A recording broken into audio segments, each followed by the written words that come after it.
Okay, let's get started. So welcome to all of you who are here in person in Lanier Auditorium. Welcome to all of you who are joining us by Zoom.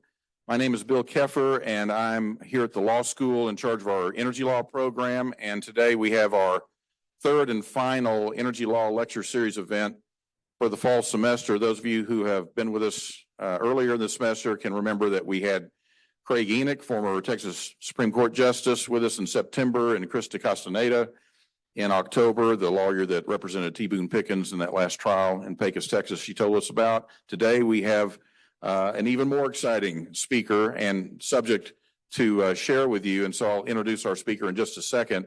Those of you who are in my Oil and Gas Law 1 class, remember to come down front and sign the attendance sheet, which is down here on the table, to record your attendance. Those of you who are attending the lecture today for CLE credit, stay tuned. At the end of the lecture, a QR code will appear on the screen, and you can register your attendance in that way. Those of you who were with us last Friday got to enjoy the third annual Energy Law CLE and Symposium that was co-sponsored by the Texas Tech Law Review and our new Energy Law Journal, the Journal of the Energy Law Practitioner. It was a great success, highest attendance so far for that event. So hope you were part of that. If you weren't, you can access those recorded lectures, those recorded presentations that will eventually be available on the JELP website. So stay tuned for that if you would like to see what you missed in case you weren't able to join us on Friday.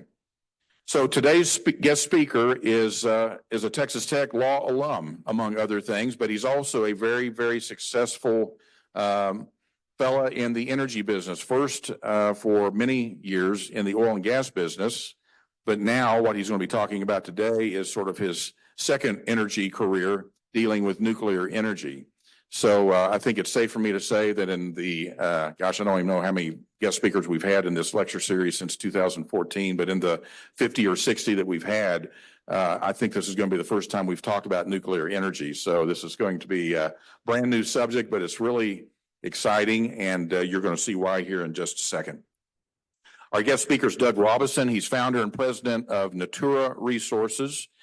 Throughout his career, Doug has been at the forefront of cutting-edge technologies in the energy industry, holding influential roles such as partner, co-founder, president, and executive chair of EXL Petroleum, an oil and gas exploration and production company based in the Permian Basin. In 2004, former Texas Governor Rick Perry appointed Robison to the Texas Energy Planning Council, where Robison co-chaired the Energy Supply Committee. During his tenure, Robison's committee identified nuclear energy's critical role in our future energy landscape. Robison currently serves on the Texas Advanced Nuclear Reactor Working Group under appointment by Texas Governor Greg Abbott. A proud Texas Tech University alumnus, Robison graduated from the Rawls Business School in 1979 and the law school in 1982. His extensive expertise and commitment to innovation make Natura Resources a natural extension of his passion for advanced energy technologies. You're going to love this presentation. Help me welcome Doug Robison.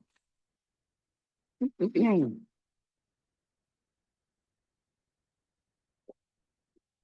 you, Professor Keffer. Dean, thank you for having me back on Tech Campus. I don't need this mic, right? It's good to be here. Bill gave a lot of my introduction, 40 years in the oil and gas industry, actually third generation oil and gas. And I'll talk about how I got to nuclear here in a little bit. So also graduated, my wife graduated from Tech, my daughter, who is also a Tech law grad. So we have deep roots in Texas Tech, although we're all in Abilene now. I'm from Big Spring, Texas, to give you a little of my bona fides. We got Professor Shane Walker, who I'll talk about in a little bit, from Crosbyton, McCamey, I believe, San Angelo there. So we got West Texas pretty well covered. I may wander out to get closer to you. This feels like church with everybody on the back pews. But let me ask you a question, because I know we got 50 minutes. I spoke to the Texas Philosophic Society a few weeks ago, and we talked for 3 hours about this subject. And taking a plane up to Oak Ridge National Laboratory. We're going to spend 3 days talking about this subject. So when you think of nuclear, let me ask you this question. What concerns, if any, do you have when you think of the word nuclear power, nuclear energy? No wrong answers.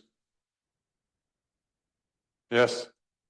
Meltdowns, Meltdowns, okay. Yes, sir. storage of waste products, Okay, that's the top three that normally hear. Any others? Yes. availability, Oh, okay, that's good.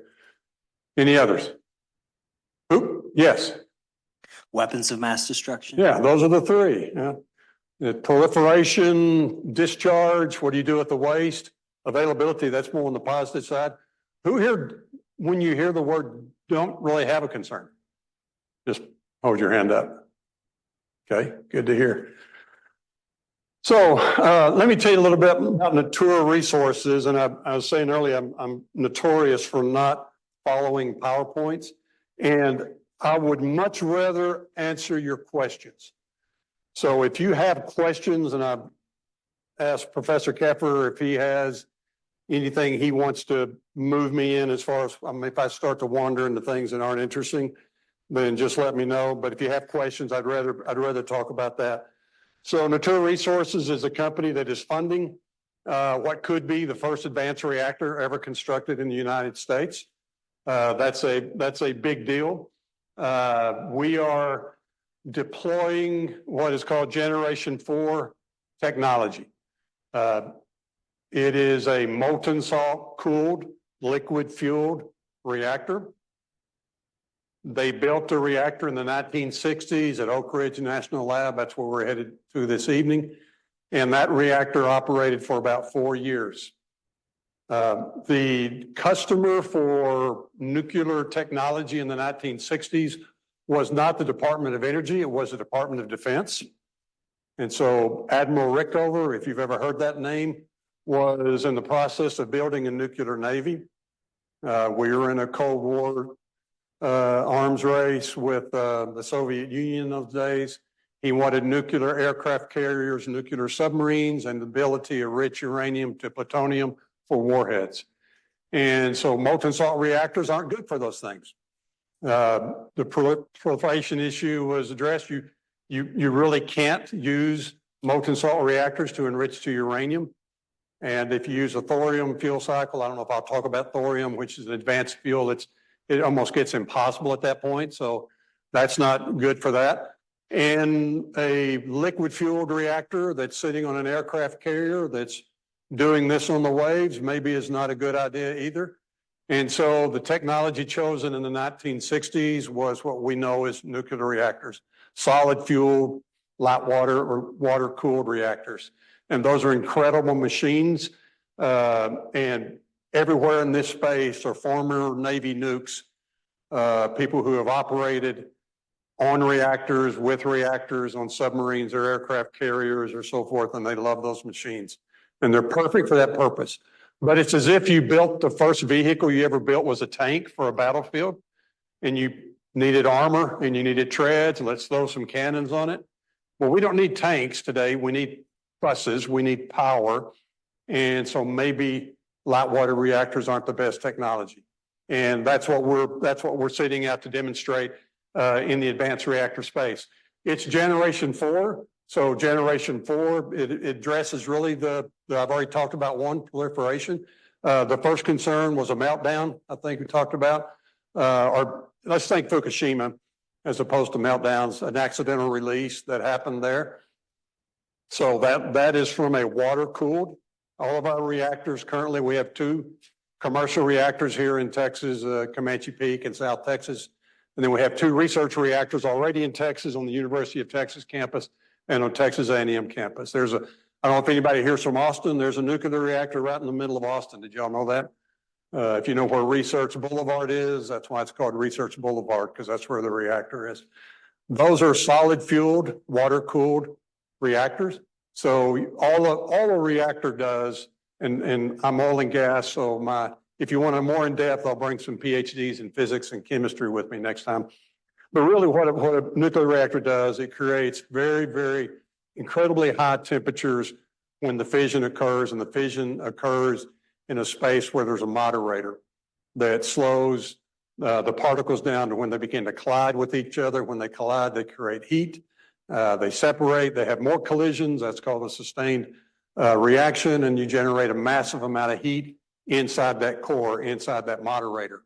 Then you have to move the heat from the core to where you can turn it into electricity. So current solid fueled reactors, they do that by using water as their heat transfer. So you think of your radiator in your car. A radiator is used to move heat from the engine block to the atmosphere. That's what it does. This is what this does. So you superheat the water, it pressurizes, goes to very, very high pressures, relatively low temperatures, moves to an off-cycle system where you turn that into steam. You turn a turbine, you make electricity. It's kind of a simple technology when you think about it.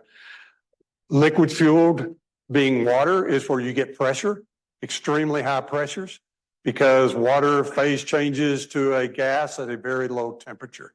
And when it phase changes to a gas, it increases in pressure. That's where you get steam. That's what turns the turbines.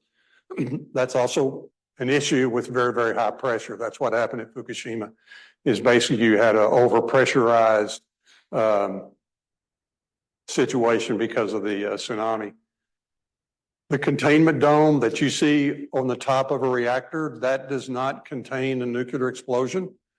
Nuclear reactors cannot explode. That's impossible. A nuclear explosion, what they are meant to do is contain a release of that steam cloud that is now irradiated. So that's what that's for. A molten salt reactor, we answer that by, we don't use water as the coolant or the heat transfer fluid. We use molten salt. So it's not the table salt that you're familiar with. We're using fly salt. It's a fluoride lithium beryllium mixture. It has a melting temperature of 450 degrees C. And picture candle wax for a moment, if you will. So at 450 degrees C, that salt turns into a liquid. And that's actually a liquid salt that you're seeing there. And it then is your heat transfer fluid. It never phase changes into a gas.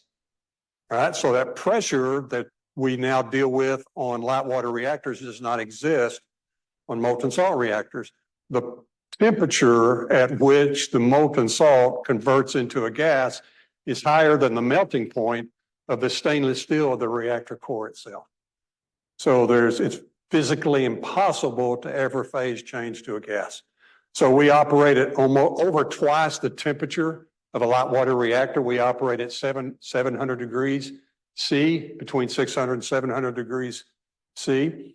But we operate at the pressure of, say, your garden hose, just enough pressure to move that fluid in and out of the reactor core, carrying that heat into your power cycle. So that's the first technology of molten salt. And the second is liquid fuel. So that goes to the waste issue. Someone asked about waste. That is a concern. That's a huge concern in Texas. 2021 session, House Bill 7. That I don't know if anybody here is from Andrews. You probably know where it is. Andrews has a disposal site. There was an effort to move that site to a high-level waste disposal site. That became a huge political issue in Texas. The House Bill 7 was written in such a way, I think it was actually intentional, but we'll call it unintentional consequences. But it would have effectively shut down all nuclear in Texas, including our two existing research reactors at UT and A&M, as well as our two commercial reactors, because it banned any transportation, any storage, and so forth. And so we went down and testified in front of the Senate, got the language changed, and actually ended up with resolutions of support from the House and the Senate that session. So waste is a huge issue in Texas. We're forgetting about waste right now in the flurry to get to power data centers and AI, which we'll speak about that in a second here as well. We don't use, so a solid fuel reactor, it's a fuel rod, usually a ceramic of some sort, and you have uranium, you have a uranium fuel inside that fuel rod. That fuel rod, the casing, is your first level of containment. So when that casing begins to degrade, you're losing your first level of containment, which means a fuel rod has to be pulled. When that happens, you have only burned 3 to 5% of the fuel that was in the fuel rod. So you got 95 to 97% of perfectly good fuel in the fuel rod, but that now enters the waste stream. That is what we call spent nuclear fuel. And so what do you do with it? Where do you put it? Right now, it's stored on site at the different reactors. I think there's 90 something. I'm making that number up a little bit. Forget how many reactors, commercial reactors in the United States. But that is stored on site, and you have to store that for 100,000 years, something like that. How can you envision 100,000 years from now? And so you have the waste issue. You also have incredible inefficiency. In a molten salt liquid fueled reactor, we don't have solid fuel rods. We have the fuel in the salt, the way you would put sugar in coffee. Okay. So that salt that is circulating through the moderator, which is using graphite, the moderator is where you slow the electrons down so they start hitting one another and start causing fission. Well, the fuel is in our salt. One of the advantages of that is that we burn 100% of the fuel. We do not generate waste. Okay, it's as if you went to a gas station and you drained your gas tank before you filled it up. No one does that. Right? Well, we don't have to do that either. And so we do not generate the waste. In fact, the waste, if I had a nuclear chemist here, he'd say, no, we do generate waste. The waste that we generate are in the off-gas systems, nuclear isotopes. Well, those nuclear isotopes are actually incredibly amazing what they can do in the diagnostic and even treatment of cancer. And so those waste particles are incredibly valuable. But as far as nuclear fuel waste, we do not generate. In fact, molten salt reactors can use spent nuclear fuel as fuel for molten salt reactors. So we can take that fuel rod, we can separate the rod from the fuel and reutilize that fuel. So we're going back to the Department of Energy now and saying, please do not throw away the fuel rods. Don't bury that in Yucca Mountain. We can use that as fuel. That's incredibly valuable. So that's generation 4 technology. As I said, it was deployed at Oak Ridge. There's a little schematic on how it works. At Oak Ridge in the 1960s, here to the left is the MSRE. That's a molten salt reactor experiment built in the 1960s. It operated for 5 years. And in fact, I'm flying up to Oak Ridge this evening for a 3-day symposium on molten salt reactors. So it is still very much a thing. In fact, the coolant salt that they use at that reactor is the same salt we're going to be using for our reactor. I haven't even talked about that actually. So it's been sitting there since the 1960s. We started the project. This is kind of an introduction. I'll give a little bit, just a brief how I got into this from oil and gas, not too much. Bill mentioned I served on the Texas Energy Planning Council in 2004 under Governor Rick Perry. I chaired the Energy Supply Committee. And we were actually from McCamey. I mentioned McCamey would come into this. I think I may have negotiated the very first wind surface lease in Texas. I'm not sure. But I was working for Exxon at the time. And there's a company from England wanted to install a wind farm on King Mountain in McCamey. And I worked with a guy named Reginald. I remember thinking they actually named people Reginald and from England. And we got clear on what they could do on our oil and gas operations without interfering.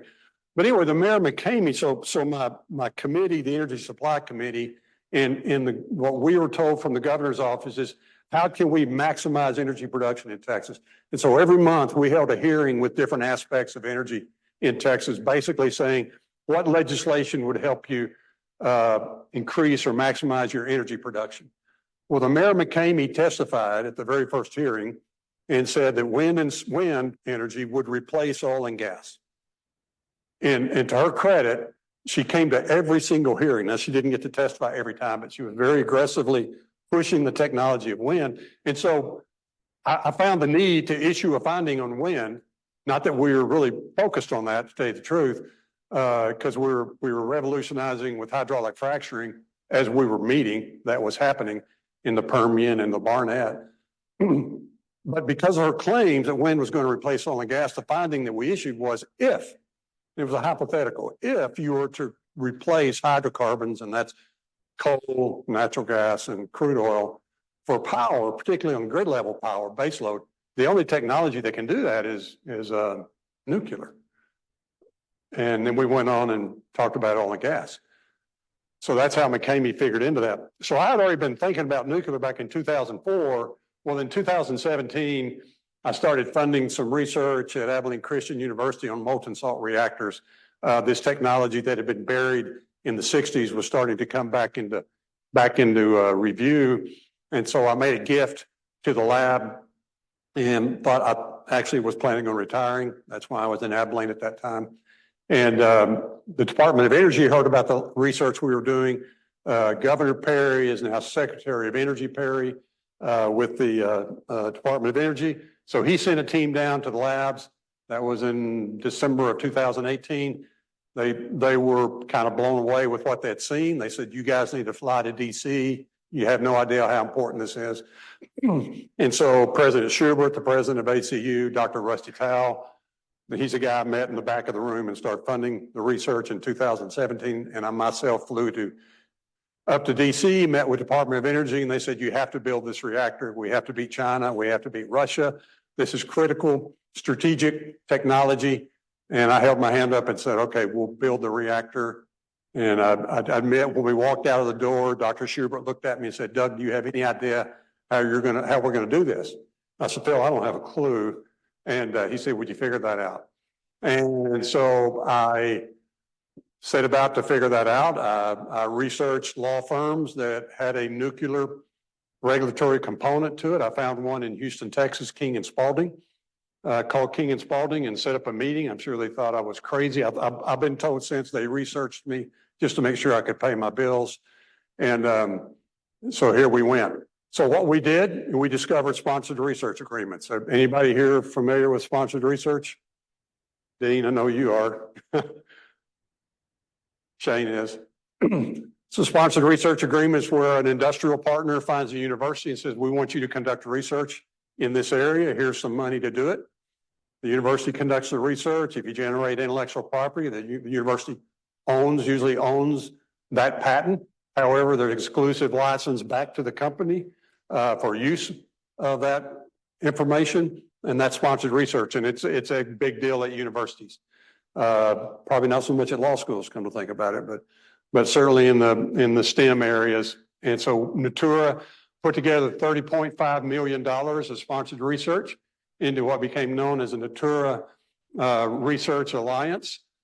That was comprised of Abilene Christian University, Texas A&M University, University of Texas, and Georgia Institute of Technology. And the reason I did that was because the intellectual knowledge about nuclear lies at the universities. It doesn't lie in industry, particularly for advanced technologies, because advanced technologies were not being deployed at that time, really.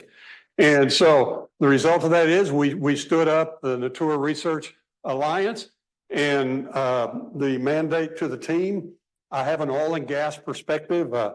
My company, EXL Petroleum, we grew through the drill bit. So if you're not drilling, if you're not turning to the right, and understand that y'all may have visited some oil and gas operations in Midland, so maybe you know what that means, then you're not doing anything. So how fast do we get to production? Production is deploying reactors.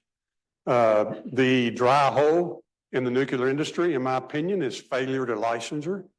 You will not build, you will not deploy a reactor in the United States without Nuclear Regulatory Commission approval. If you try to do that, you'll go to jail. So you have to get an NRC permit. The NRC has never licensed an advanced reactor in the history of the agency. They were not in existence in the 1960s. All they have ever licensed in their entire history was light water reactors, the existing technology we're familiar with. So what's the first hurdle? We have to get a permit. We have to get a license from the NRC. So that was the mandate to the team.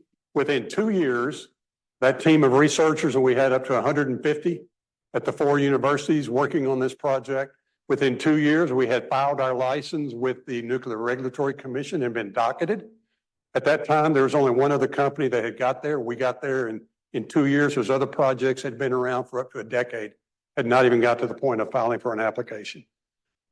Within another 2 years, we received our permit. So this is the permit from the Nuclear Regulatory Commission. We received that in September, went up to their headquarters in Maryland, outside of DC for the signing ceremony. And we had researchers from all 4 universities. And I have to tell you, the NRC staff was as excited, if not more excited, than we were. They had put 90 examiners on this project. They had spent 15,000 hours reviewing our application. The application is about 600 pages thick. And they were incredibly proud of licensing the first generation 4 liquid fueled reactor in the history of the country. So that was a huge achievement of our team. So that is our construction permit. Let me talk a moment about why we're doing this. I think I skipped over that. This technology that I was not looking for another career in the energy, Bill. That wasn't I was wanting to become a better bass fisherman and maybe improve my golf game. But the reason I started funding it originally was because molten salt reactors is just an incredible technology. It's almost so incredible that until you figure out what what's happening in the 60s, you don't understand why did we not do this? And many back then thought we were going to do this until Rick took over and said, no, we're going to do light water reactors. Half of the world does not have electricity. And most poverty, just a little bit of electricity can lift you out of poverty. The Human Index Scale MIT study, I don't have that with me, but just a little bit of power, incredible how your quality of life goes up. And so how do we provide affordable electricity to the world? A third of the world does not have safe drinking water. 200 million hours. Dr. Tao quotes this number, 20 million, 200 million, something like that, hours a day are spent by women and girls carrying water. That's all they do, day after day after day. And that's not necessarily even clean water. Because we operate at very, very high temperatures, you remember the 600-degree temperature that we operate at, we can desalinate, massive desalination of water. And so you can provide safe drinking water. And the third is half the world's going to deal with cancer. And those nuclear isotopes that I mentioned to you, molybdenum-99 is an isotope that's used 40 million times. Y'all are all too young to have done this. But if you've ever gone in to have a reading, inject you with an isotope so they can see what's going on inside you, that's Moly-99. We get 100% of our fuel, of our Moly-99 from overseas because of the war in Ukraine. We lost a significant amount of that supply. This reactor we're deploying will produce 200 times the nation's need of molybdenum-99 with one reactor. We produce other isotopes, actinium-225, that cures cancer, cures prostate cancer and other cancers. There's 2 types of men, some of you young guys in here, those that are going to have prostate issues and those that do have prostate issues. So it's coming, just wait for it. We can cure cancer. I mean, that's a big deal, right? And so that's what's underlying. We have a kind of missional component, not a kind of, it is a missional component to our project, is how do we get there? How fast do we get there? So it's not about commercial, although if we don't deploy a technology that is competitive in the marketplace without mandates and subsidies, then you haven't done anything. Because if you have to rely on mandates and subsidies, and this is one of my beefs against wind, but I'm not here to talk about wind, is you have to thrive in the marketplace without those things if you want to survive long term. So that's the technology we're developing. This is the other achievement. This is an actual photograph. It's a $23 million facility that is on the Abilene Christian campus. It's across the street from a brand new dormitory. There was a race to see which one would go up first. We won. This is the Science, Engineering, and Research Center.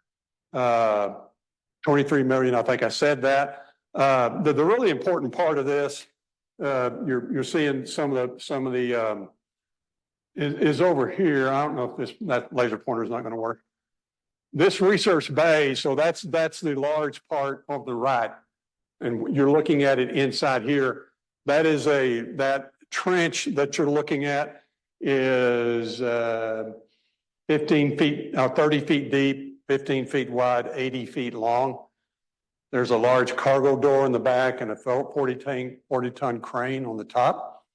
So the plan is the construction permit approved by the Nuclear Regulatory Commission. We're going to have the reactor core. So the vessel, there may be a picture of a vessel here. I'm not sure. Let me skip ahead a bit. There you go. That's what it looks like. That's one of my grandsons, by the way. So that is actually a one-to-one representation of what the core will look like. It will be manufactured off-site, likely in Knoxville, Tennessee. We'll see. We're working with Zachary Nuclear, Zachary Engineering here in the state, but we may have this actually manufactured out of state. It will be deployed on the back of a semi truck. Now there will not be fuel in it. Okay, don't think we're running a reactor. We're running a vessel. Yeah, you think of a oil tank or something. It will be brought in through that cargo door at the end. The crane will then lower the reactor down into that reactor bay. Cement blocks will be placed on top of it, and that's containment. We don't need a dome. Why do we not need a dome? Because we don't have pressure, right? No pressure, no gas. We never have gas. Water comes nowhere near the fissionable material, so we don't have to worry about that. In fact, if we have a leak, it leaks outside into a containment vessel in the bottom inside of the reactor. Inside, think of a Russian nested doll with multiple layers of containment. It freezes back into a solid. The melting temperature is, anybody remember? 450 degrees. See? So as soon as it gets below 450, like a candle wax, it turns back into a solid. So that's our containment. At Oak Ridge, when they are asked, how are you going to contain if something happens? A little bit sarcastically, the answer was, we'll dig a hole and throw a rock on top of it. But actually that kind of works, except you still have radioactive material. And so that is all there is to it. Now, what's really impressive about this is that this facility was built in 14 months. We just brought online 2 light water reactors. I think the first one's in maybe 30 years, something like that, at Vogel in Georgia. That project took $35 billion in over a decade to build that facility. Light water reactors are tough because you have to account for the pressure, and then you have to account for the waste, right? They were not really intended for commercial usage. Again, they're Department of Defense technology. So this falls in the category of small modular reactors. You may have heard of small modular reactors. There's a lot in the news about SMRs, particularly with data centers and AI. What that means is you can put it on the back of a semi and you can transport it down the highway. And then what that gives you is the ability to centrally manufacture in one spot. So you could have a manufacturing facility in Houston, Texas, or San Antonio, Texas, or Lubbock, Texas, build the components, put them on the back of a truck and ship them around the country, around the world, wherever you want to go. I was up in Manhattan on Monday, meeting with some international banks, and the state of New York was at the dinner. And now they want to talk because they don't believe in oil and gas at all. So they've kind of eliminated that. They're trying wind and solar. They're finding out what we said in 2004, that wind and solar cannot replace hydrocarbons for base load power. And so now they need nuclear. And they're particularly interested in small modular reactors. And then the data center AI guys are really focused on that technology. Any questions at this point? I know we're getting close to the end, and Bill, I promised to take questions. 15 minutes. Anybody? Yes. Whenever y'all finish the reactor, how much energy will that produce? I guess in terms of houses or people or no? Yeah.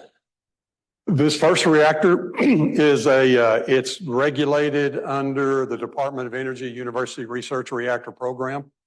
As a liquid fueled reactor, it's limited to 1 megawatt thermal.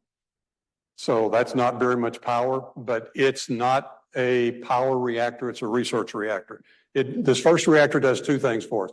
First is it demonstrates, answers a question, can you get a license? Yes, we answered that question. That happened in September. The other thing that this reactor at Abilene Christian will do is that it will provide operational data as to how these reactors functions.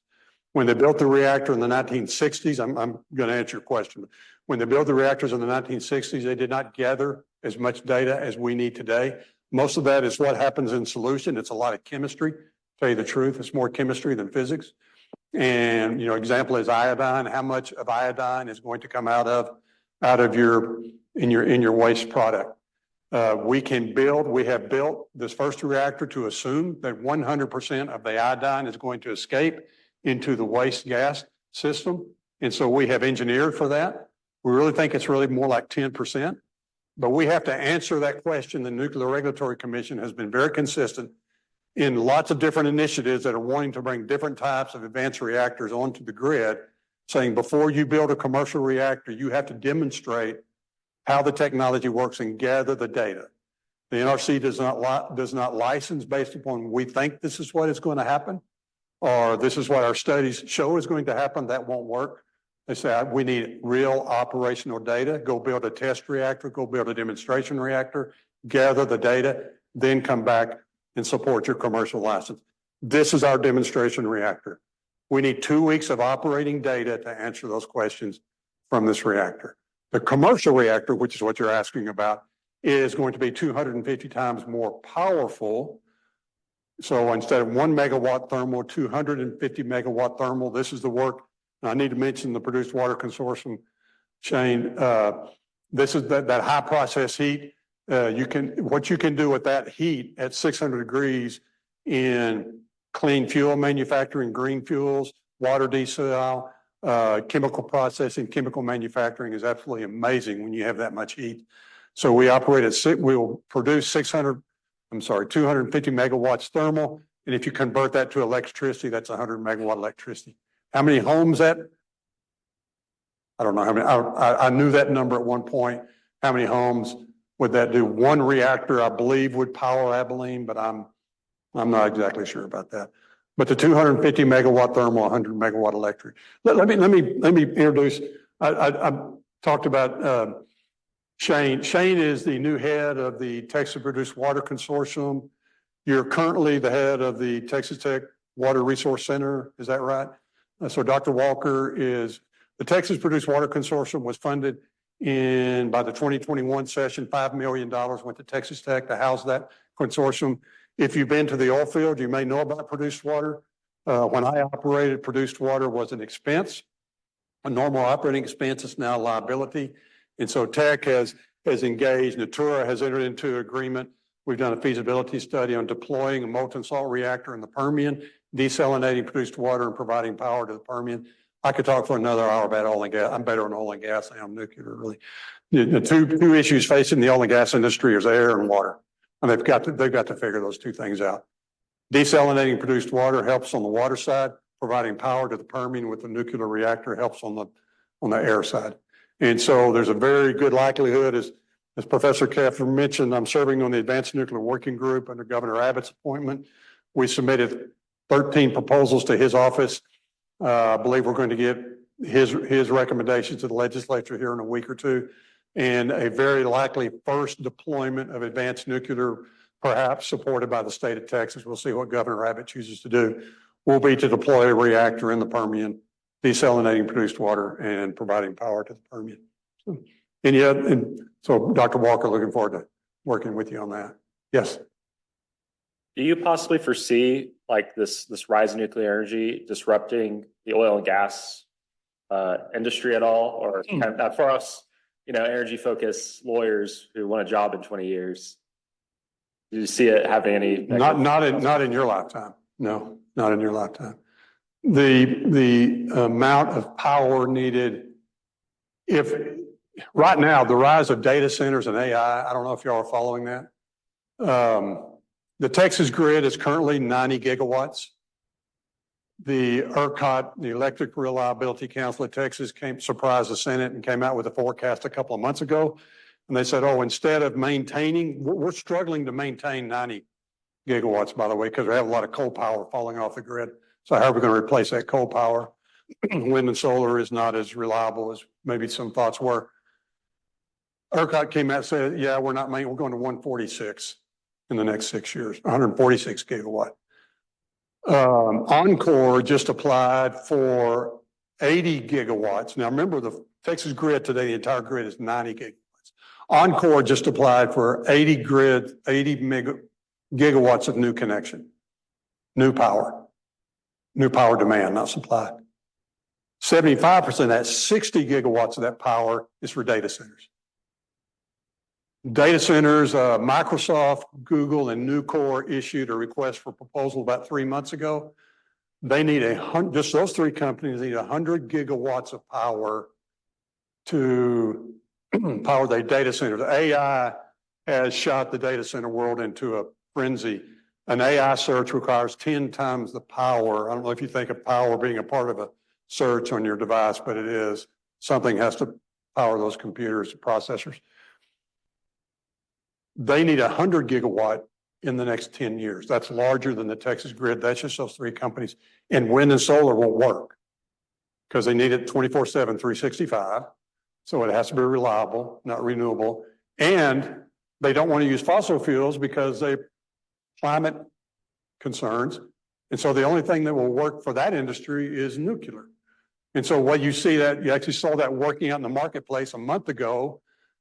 Microsoft and Constellation is the country's #1 operator of nuclear reactors, announced that they're going to reopen 3 Mile Island. Anybody know who 3 Mile Island is? Are you all familiar with that? The most infamous reactor in the country, right? But it's dormant. It's sitting there. It's not providing power. So it's in a sense excess power or untapped power. So Microsoft and Constellation are going to reopen 3 Mile Island at about $3 or $4 billion. And they're going to have to relicense with NRC to do that. But that's because Microsoft needs that power for their data centers. That's just those.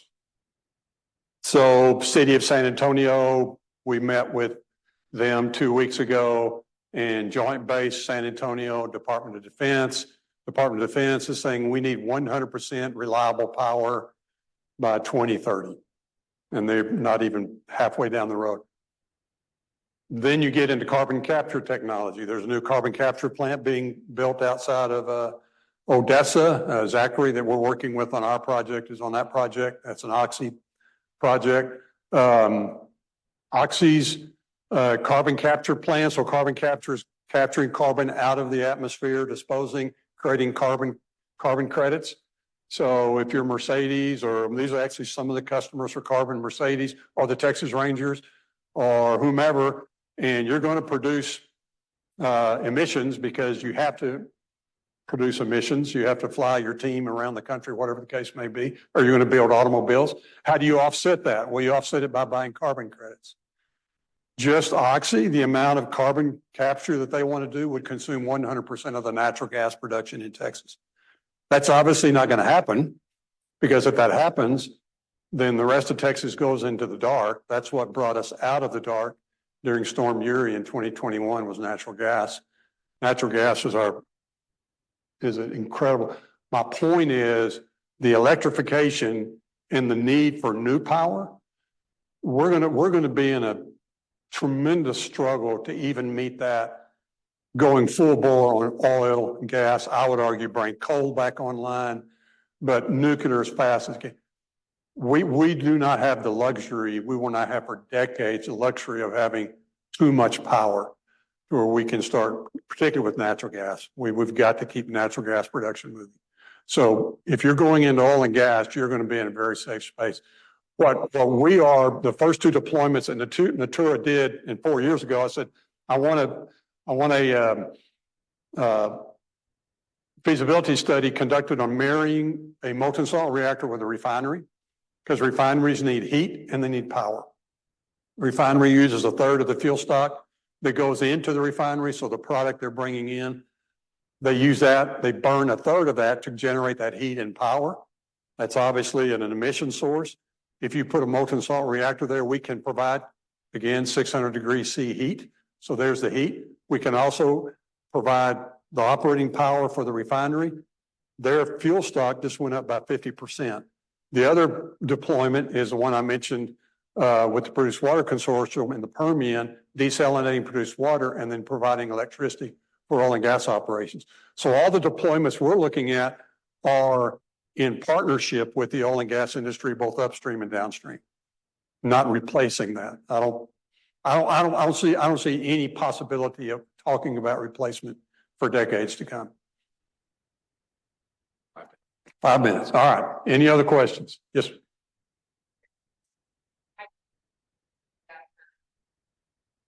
Fusion or fission? Fusion, you hear something about fusion.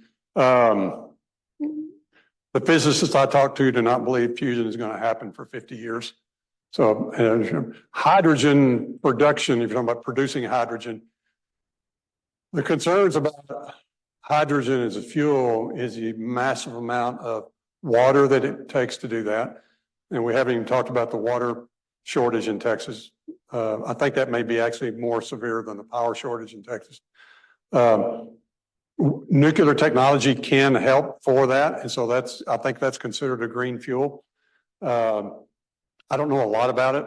I know Houston, the Greater Houston Partnership and the Houston Energy Transition Initiative is looking a lot at green hydrogen.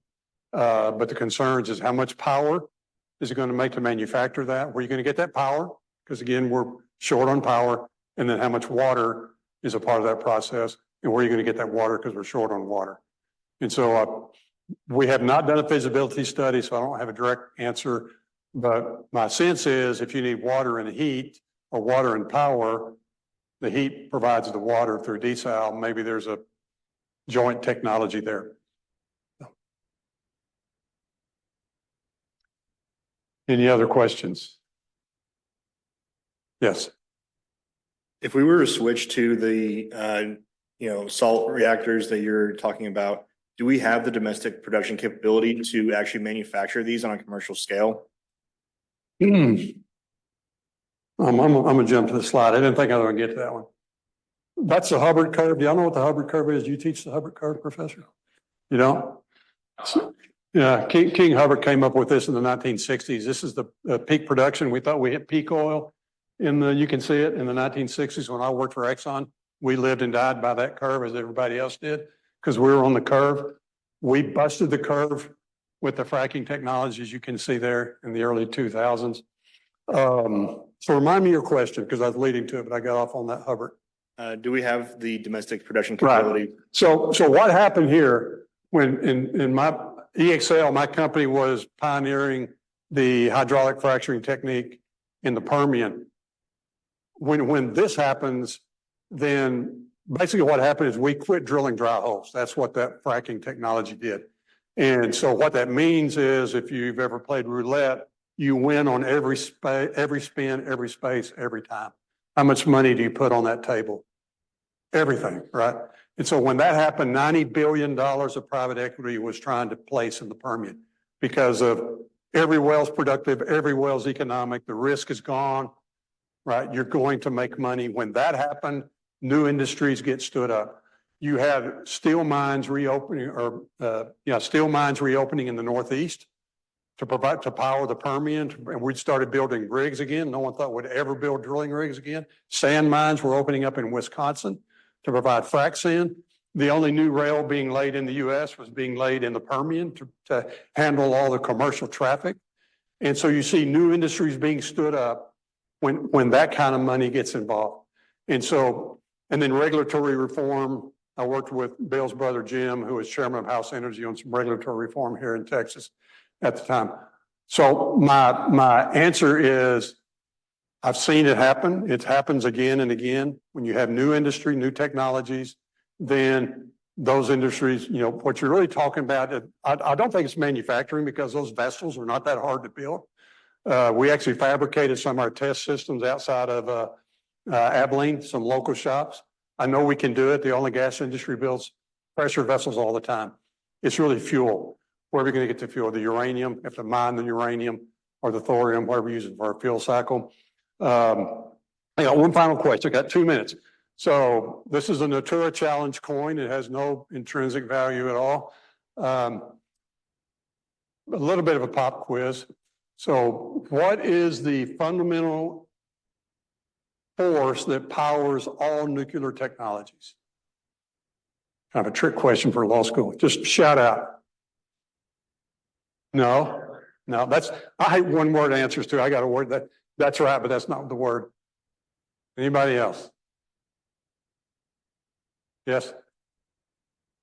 No? That's right also, but we're just talking about it. That's a hint. No? Let me give you another hint.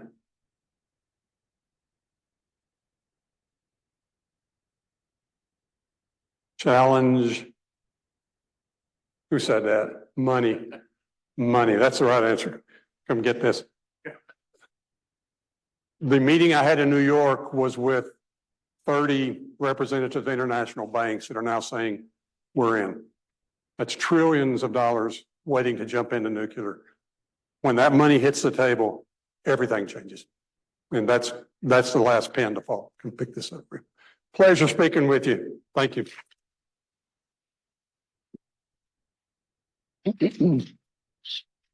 Have a minute or two, come on down and introduce yourselves, ask questions. Doug will be here for a couple minutes. Thanks for being here.